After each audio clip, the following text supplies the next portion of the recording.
صحیح بخاری حدیث نمبر 83۔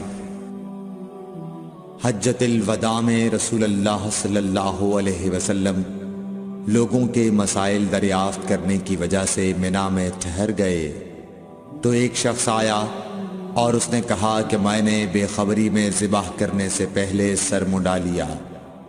آپ صلی اللہ علیہ وسلم نے فرمایا اب ذبح کر لے اور کچھ حرج نہیں۔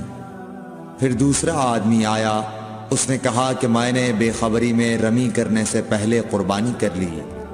آپ صلی اللہ علیہ وآلہ وسلم نے فرمایا اب رمی کر لے اور پہلے کر دینے سے کچھ حرج نہیں۔ ابن عمرو کہتے ہیں اس دن آپ صلی اللہ علیہ وسلم سے جس چیز کا بھی سوال ہوا جو کسی نے آگے اور پیچھے کر لی تھی تو آپ صلی اللہ علیہ وسلم نے یہی فرمایا کہ اب کر لے اور کچھ حرج